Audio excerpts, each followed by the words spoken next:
Okay, I got a question for you. Why do we seek out relationships with the opposite gender? Why do we do that, Kate? Bam. Did you read my notes? Kinda. No, it is. It's God's design. It's actually, we were actually created for, everybody say intimacy. Yeah, we were created for it. It was His design. And so we've got these legitimate feelings and desires inside of us, right? Everybody say legitimate. It's real. It's legit, right? It's the way we were created. And so, but when we long for deep intimacy, and either like through this stage of life, it's delayed, right? How many of you guys are married? Any married folks? Put your hands down. Almost. And Nikki and the two of us. Yeah, when it's delayed, what are we tempted to do? Speed it up. We're tempted to speed it up and substitute for something that's not a legitimate solution for our legitimate desire, right? And so, and of course that happens too, even in the context of marriage. There are people who are not feeling the intimacy in their marriage, and so they try to substitute it for something else because they're just so hungry for intimacy, right? Yeah. And so, obviously, we can have great friendships. We have intimacy outside of marriage, right? We have intimacy outside of marriage, but the intimacy that we have in marriage is different and unique from any other created thing. Yes? Can you define intimacy? Oh, thank you. I've heard people use the intimacy. Yeah. Into me you see. And that's great. That's a great way to define it. It's like, I want to be known. I want you to know me deeply, and I want to know you deeply. And between a husband and wife, it's so deeply known that the Bible says they're actually one flesh. They're one, like, you hear Kim and I talk for very long, and we'll just say the same things, and I know how she's going to say something, and I just finish her sentence. And think of the same jokes. yeah, we finish each other's. Sandwiches. There you go. I mean, it's so true though. Like we do, we finish each other's sandwiches and our sentences, but that's intimacy. It's that oneness. It's that connection, and it's that being known by someone else so well and knowing someone so well that makes you feel at home. You know. And like I said, the reality is there's no substitute for that relationship. And you see this throughout the world, right? Like how many songs are about romance or relationships? Like almost every one. Like I mean, think of the top 5 songs that come to your head. I mean, probably at least 4 out of 5 are going to be love songs, right? It's just what we sing about because it's our heart's desire. And it is, and my whole point in this is that is legitimate because it's God's design. I want to say the feelings that you feel are legitimate and true. What we want to talk about is how we bring fulfillment to those legitimate desires that God's placed within us. Okay? Yeah. So we've talked about relationships like a lot of different ways and all of the ins and outs of relationships and what it takes to do them well. So we know that it's actually hard work, right? How many of you have actually had an upgrade in walking out relationships since we started talking about this, where we were upgrade in forgiveness, upgrade in forgiveness, upgrade in confrontation or having a courageous conversation, or just knowing like learn how to honor somebody in a different way than you did before. And so it's like it takes hard work, but it's so rewarding, right? Because when you go through hard times and you come out on the other side, you're closer, you know? So that doesn't stop when you get married. Actually, marriage is even a higher level of refinement. And that's what our relationships do with each other. As iron sharpens iron, so one man sharpens the other. I don't know what the reference for that verse is, but it's a verse in the Bible. So it means that we make each other better. The more we work together, we refine each other. And that is very, very true about marriage. You refine each other. On good days and on bad days, you refine each other. And you get to know God in a whole new way through marriage, because first of all, you need him to come through for you in a whole new way, you know, because it's not easy living with somebody that doesn't think like you know, but then sometimes it's the best thing in the world to get to live with your best friend. So like that was one of the things that was so exciting to me our first year of marriage. I was like, this is so great. You don't have to go home. I don't have to go home. Like that was like really, really special. And so you get to know God in a different way because you're getting to know, it's like your perspective is just about life is growing. And you get to lay down your life in a bigger way than you have before, because you really love somebody that much that you would do anything for them. And that's more, you get to experience a little bit more of what God's heart is like. He would do anything for us, right? He actually laid down his life. There is no greater love than him who lays down his life for his brother, or there's no greater love than this. And so,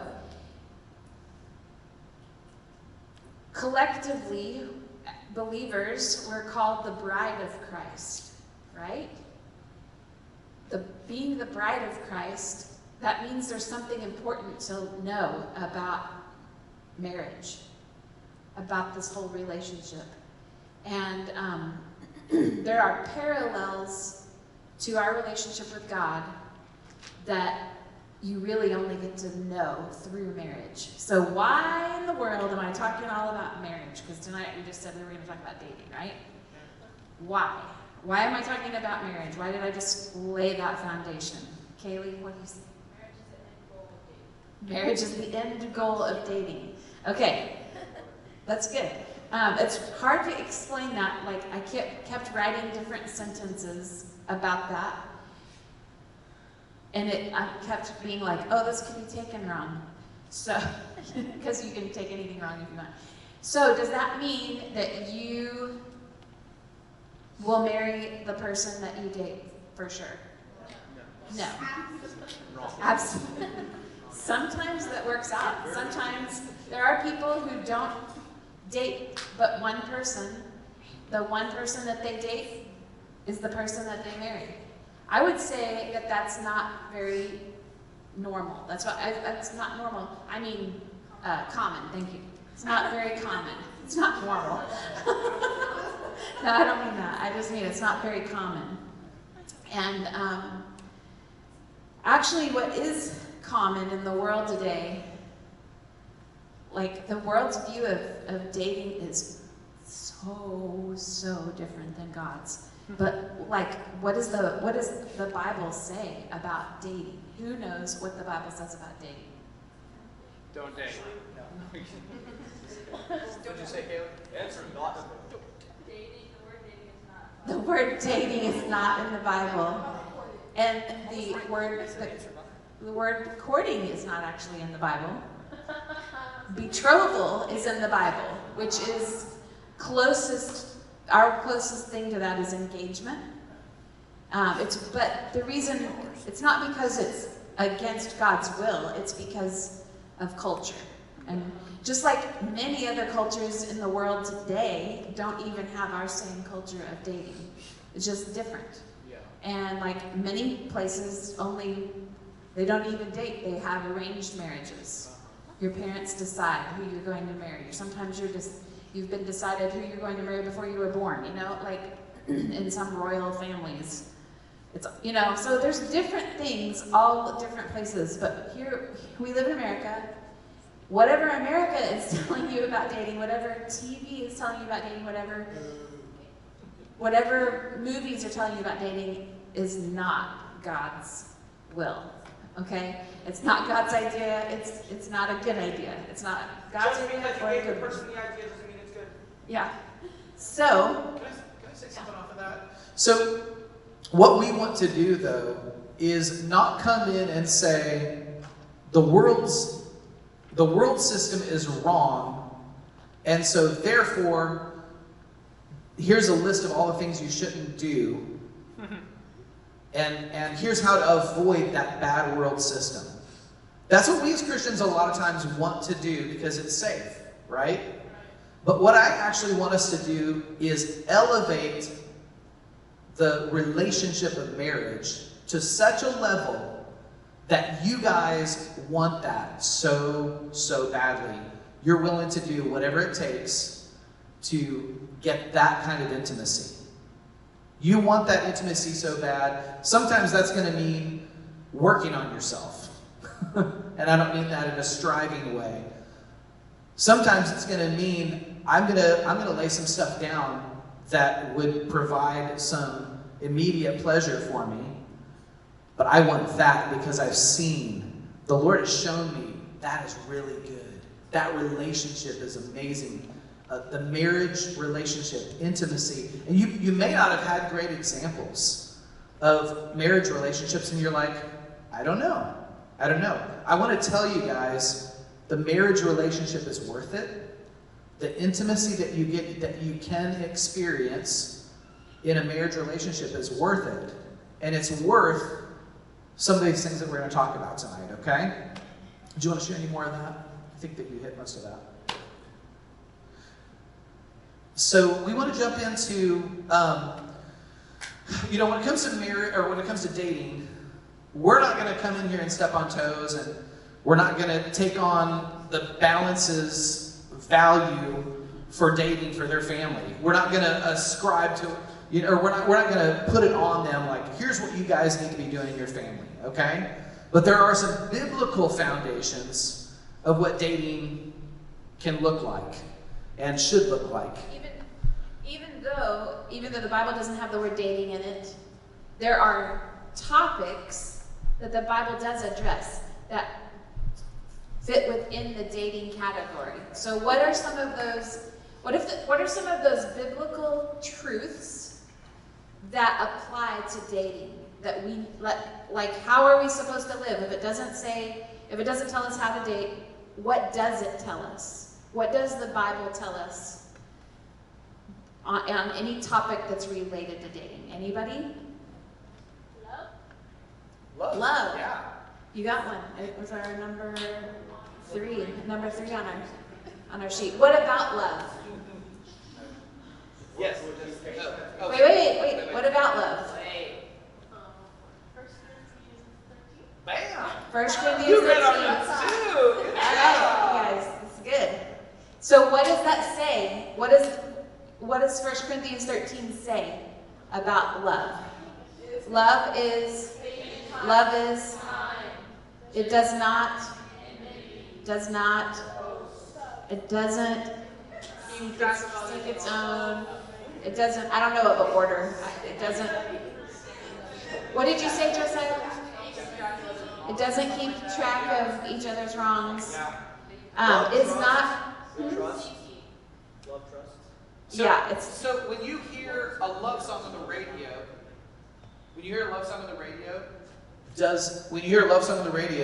does that line up with 1 Corinthians 13? Oh, no. Not most of the time. Not most of the time. I won't say not all the time. I mean, it's built into our DNA to love and to be and to have intimacy, and so sometimes we get it right, but most of the time it's not, right? Jesse, did you have something? what else is in the Bible? What else in the Bible? Don't awaken it until it's time.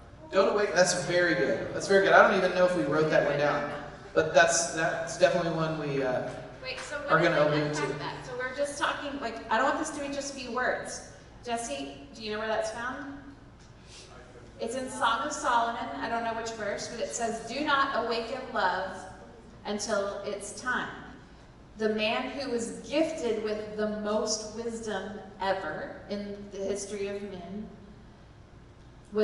he wrote that. Do not awaken love. What does that mean, Jessica? What does that mean? Do not awaken love. Don't start pursuing it until it's time. Okay, good. It's very good. Good, very good. Anybody else? What do you think it means? What's the question? Well, What does it mean to do not awaken love until it's time? It's kind of like a metaphor. You could use this as a metaphor.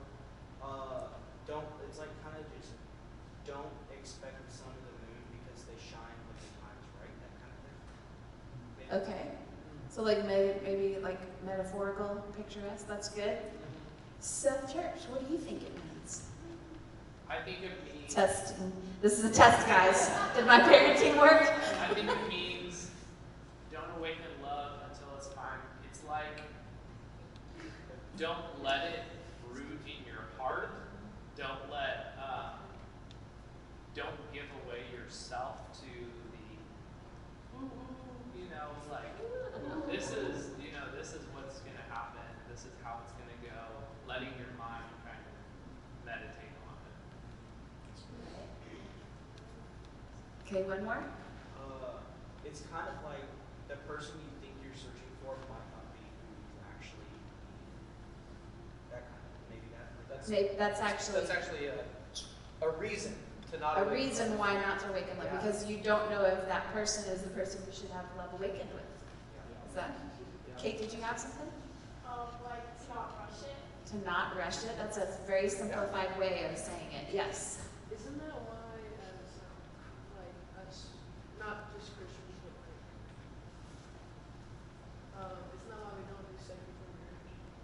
Yeah. Yeah. So that's where I was wanting. I was wanting somebody to get there. Like Good so. job. Good job. Because it's all these things. It's all these things. But it's actually also about physical love.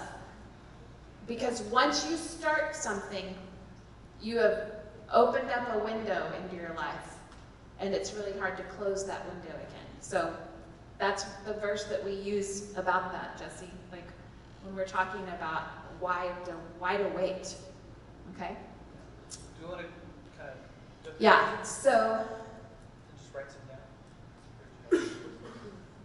yeah, we'll go ahead with some biblical foundations that will help us know about how to act with dating, how to behave with dating. I don't know, I'm not saying the right words. Biblical foundations for dating and romantic relationships for us as believers. I had it written down. So really, all these things are perfect and spot on what you guys said. The foundation that I want us to start with is honor your father and mother. And that may seem like a strange one. It's not something we would normally necessarily start with. Honor mom and pa. And if you're able to partner with your mom and dad in your dating relationships, I do believe that's the healthiest route. Now, that doesn't always work for everybody, and I understand that. It doesn't work for everybody to have that. But to be able to partner with a mother and father in your life is so valuable. Yeah, that's right. It's so valuable because here's the thing, you've never done it before. You've never dated before, and like if you're gonna have, it's like you wouldn't go out and try and play baseball, right? If you've never played baseball, I'll just figure it out. I mean, yeah, I guess you could watch a YouTube video, but yeah, like driving, you need a coach to help you through the process. So that would be my first thing is honor your father and mother, and even if it's not something you feel like they're in a place where they're able to partner with you, or your mom and dad aren't both in your life or whatever. Honor your father and mother in the process, and get a mother and father to speak into your relationships and your dating relationships. Yeah. And some of you, I know this has been true, like even for some of my friends in college, they had different ideas about dating than their parents did. And their parents actually were like, we don't really need to be involved in your dating life, But my friends were like, I actually want that. Would you? And it's like initiating a conversation. Yeah. Hey, this is what I'm thinking about dating. Could you guys be a part of that? And if that's not possible, God will put people in your life. He will put people in your life. He won't leave you flailing. And so, like, if that is not what your mom and dad are about, that they, or if they're not available for that, ask God, show me who can be that person in my life, or people. Sometimes it would even be a couple. Sometimes it's just, if you're a girl, sometimes it's an older woman, guy, it's an older guy. So the next one is one of the 10 Commandments, thou shalt not have any other gods before me, which is a funny thing. We're like, what is the Bible saying? Why am I bringing this one up about dating? Andrew. You still keep God first. Do you think that's hard to do in a dating relationship? Because you're over the moon about this new boyfriend and new girlfriend. Like, they are the best. And I want to know what they think. I want to know how they feel. I want to know what they believe. I want to know what their favorite TV show is. I want to know everything. I want to know what their favorite car is. All of it, So,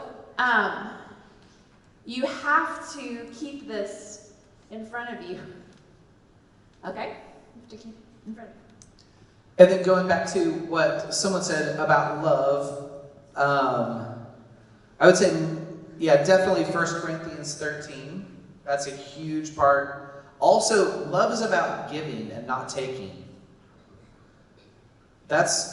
Taking is really about lust and not love. Yeah. And so that's a great check for your heart. If you're even interested in somebody, you can check your heart. Am I feeling lust or am I feeling love by the direction? Yeah. Okay? Am I feeling this from them or am I feeling this for them? Yeah. What direction are you feeling? Also, love is not a feeling. It is a choice. Love is a choice. Love is not a feeling. Love is a choice. And love is actually a person.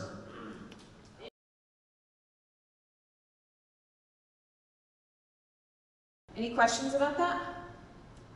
Kate. I have a question that's backtracking a little Okay. bit to Equally yoked. Yeah.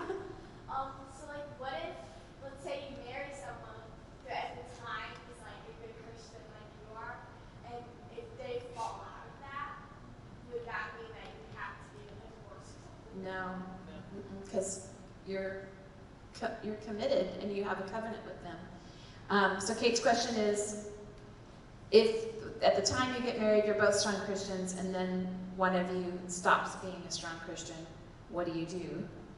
And the answer is not divorce. There's all kinds of verses, there's actually a lot of instructions for wives of how to win her husband, and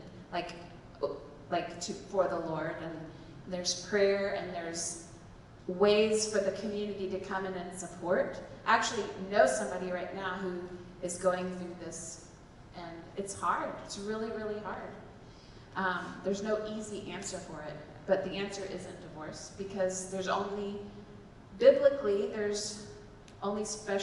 specific reasons for divorce. Here, again, in our world, divorce whenever you feel like it. But that's not in the Bible. It's not God's plans. Because divorce is like the tearing apart of something. It hurts bad, and that's why God hates it. I want to say something too. This is just a statistic that I think the enemy, the enemy's propaganda is an advertisement is just like he wants to, where we want to elevate this picture of what marriage is and what it's supposed to be. The enemy wants to tear that down just as much. And so there has been an agenda from the enemy even to promote divorce bigger than it actually is in America. Like, the statistics that you hear all the time are like, it's like 50%, even among Christians. It's over 50%, it's 60%. I was reading a book that says there's studies that show that's not even close to that. It's actually much lower than that. And I think it's just this idea, I mean, you see that with the homosexual agenda, with the trans agenda. It's like they want to, the enemy wants to make this like it's bigger than it actually is. You know that word, that is, if you were giving me a definition, you just give the definition for magnify. Yeah. You know, they're magnifying it, making it look bigger. So back to like something that she said, similar. So what if your partner do something like they cheat on you, again, He actually is, that's also what That's I was the same gonna question. talk about, actually. Do you have the same question? It wasn't a question, more of like kind of a, if once they do that, isn't that like, because aren't they already breaking the covenant with you? Not, it's, well, Yeah, well, Kate's question, though, was just they stopped being a strong Christian. Or, like my friend, her husband became an atheist. But he wasn't cheating on her. He wasn't having sex with anybody else. He just changed how he thought about God. So that's not a reason for divorce. Adultery is a biblical grounds for divorce. Okay, does that answer your question? and that's what I was gonna try and say. Okay. So Wow. if they do it once or twice, do you love them through it, or do you pray and love them through it, or do you? That's That's a- much deeper question than we can. And it's really like It's a- within the context of the situation and like a time to get good counsel, good father's yeah, prayers you need around that people person. around you helping you through that. Yeah. Because it's not the same answer for It's- every yeah. person. Right. It's not the same answer for every person. So, yes. Mine's kind of along that line. Kind of there's so many like triumphs and Yeah. stuff. Just because people are so broken. Yeah, it's true. Great, not great things that can cause people to go down the wrong path. I'm just curious, like biblically, the word. Yeah. Like No, where biblically. does it talk about?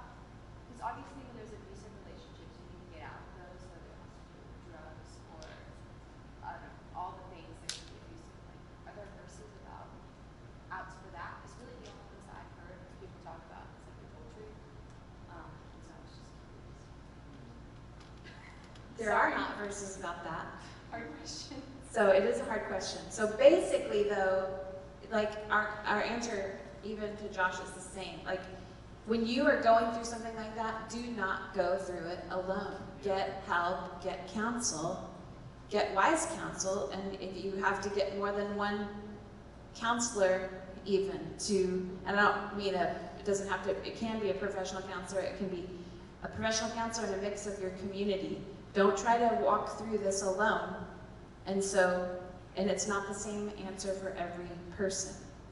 Like, do you love them through it? Do you stay? Those are all like subject to every different situation. So there's not like a yes, no type of thing. Right. Not in, yeah. Yeah. Our example of Jesus does show, and this is Jesus, does show that he laid down his life to the point of death for a bride that kept leaving him, which is us. And that does show that it's like you give everything. Like, and there is counsel and there's wisdom, and you can even, if you're curious about this, I think we should move on, but you can literally just look up verses on divorce and marriage, and you'll find plenty of references, and you can dive into that, and that's super helpful as well. Yeah, that's good. One of the things we do, I want us to keep moving Yeah, forward, is that okay? yeah, I was gonna. You were gonna do Let's that? get, I'm sorry. We're gonna move on to there. Oh. We have, Just a couple more things. Make no provision for the flesh is what it says in Romans 13. And that's basically saying like, don't equip yourself to have fleshly desires or lusts. Like you would clothe yourself with Christ to do good things, right? Don't clothe yourself and meditate on and equip yourself. And that sounds, well, duh, never do that. Yeah, we do.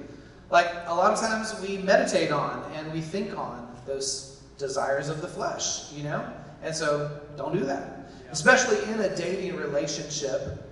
And I would say in a dating relationship, take it even further of, am I in any way equipping myself to make choices that I don't want to make? That's not going to get me here.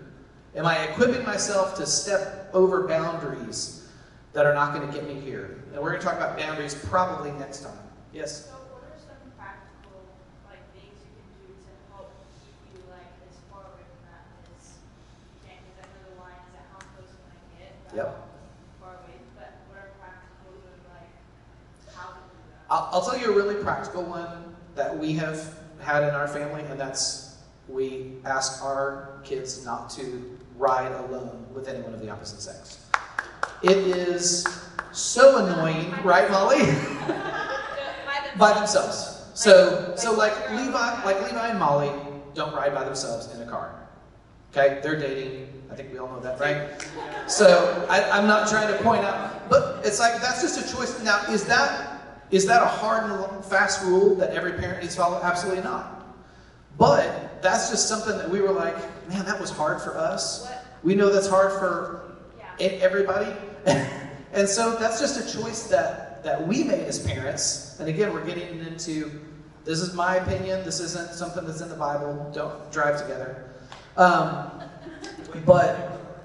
that's one practical thing that made it easier for our kids. The other thing about that, Kaylee, is instead of thinking what not to do, fill your mind with what to do, what to think about. What should I be thinking about right now? Instead of what should I not be thinking about? Don't think about pink elephants, don't think about pink elephants, don't think about that. You know, think about whatever is true, whatever is lovely, whatever is honorable, admirable, noble. Think about such things.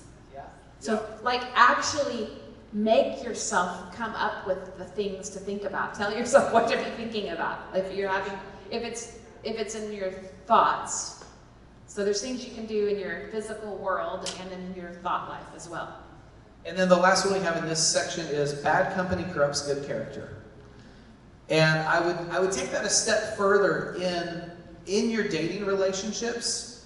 If you have friends that are like much further along in their relationship, they've been dating a long time, their boundaries are very different than what your boundaries are. You're like, not judging them, I don't think they're wrong for having that, but that's much further along than we are in our relationship. Then you might want to be careful. And it's like, is a double date the best thing for us in that situation? You know? Now, that's not bad character, you know? Right. But it's that same principle of, I don't think that I'm equipping myself the best way that I can for success. Yeah. All right, so the last thing that we want to hit on is a couple of hard questions that all of us have. Okay? So as guys, This is the thing again. These are the legitimate needs and the legitimate questions that you're asking. Why am I saying legitimate? Because it's real. It's and real. It's not a sin to have the questions. right. Okay? Yeah. So guys, we have the question, do I have what it takes? And this is kind of from some of John Eldridge's material, if you've read any of his books. But let me tell you guys, a girl is not going to be able to answer that question for you. We need fathers in our lives. We need guys around us to answer that question. And what they're going to be doing is, and this is so great with our prophetic culture, we get this a lot, honestly. Like, we are super blessed in that we have people speaking identity to us all the time. Yeah. But specifically, guys, we need, it's all right. We need some guys around us, and I don't think we're going to have time for small groups tonight, but what I wanted you guys to ask each other is, how can I be that for you? I wanted you guys to ask each other, how can I be that guy in your life that's going to answer that question? Do I have what it takes? And as guys, I think that's what we need to be doing for every guy around us. You know this question is inside Andrew now. So it's your responsibility to answer that. Yeah, Okay? And it comes from the Lord, right? All of that comes from the Lord. But He's equipped us to be the ones to answer that for the guys around us.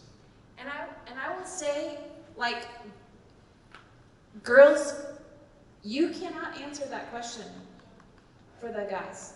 Even me as a wife, I cannot answer that question for Jason the same way the men in his life answer that question for him. Steve Fish answers that question for Jason like 80% more than I answer it. Yeah. You know? Now, because I'm his wife, I have an important role. But it's just how we're made. Okay? You answer the question, am I hot? Yeah. For sure. For sure. Yes. Okay, girls, we're not worried about having what it takes. We know we can do whatever we need to do. Okay? But our question is, am I desirable? Am I lovely? Am I the one that should be chosen above all these other girls? Like, whether it's whatever it's for. So, I'm just gonna call it, am I lovely? Okay? And what I mean by that is, like, am I worthy to be chosen? We have that. It's like all the princess movies, girls. All the princess movies. The princess is the special one. She's the only one wearing that dress, you know? Like Cinderella. She was the special one, even though there were other girls. The message was, I'm not lovely, I'm not lovely, I'm not lovely.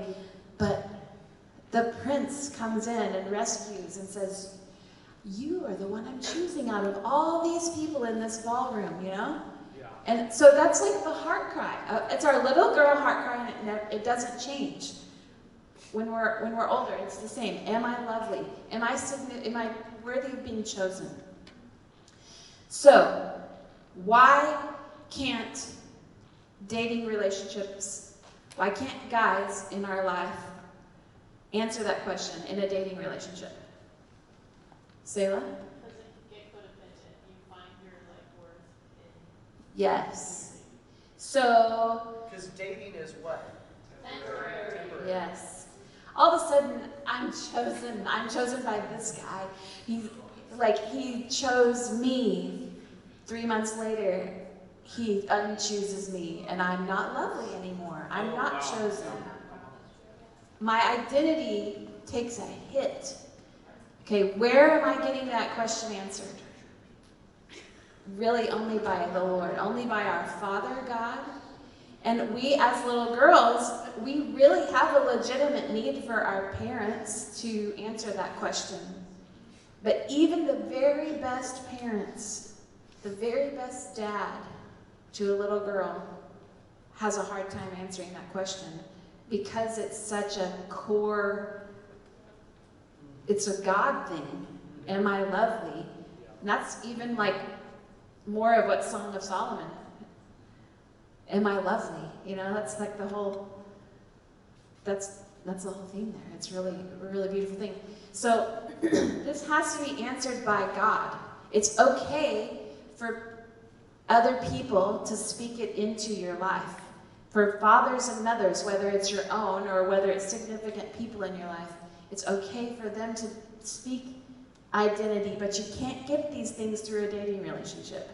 And we're bringing this up because this is like the thing that you're probably not even conscious that you're trying to have this need met.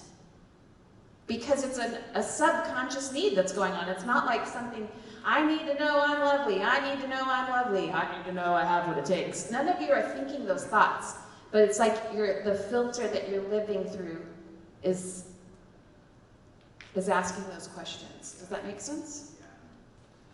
Yeah, of course, guys, we need to support what the Lord says about the girls. This isn't saying we don't agree with the enemy and say, "Oh, you're not lovely," right? I mean, that's obvious, right? Yeah. I just want to say it is important for us to say those things Because we can like really hurt other people through answering these two questions and the opposite of what God says. That is a painful jab. Yeah. You know, to tell a guy he doesn't have what it takes. Yeah. Oof. It hurts. That's like kidney punch, right? That is painful.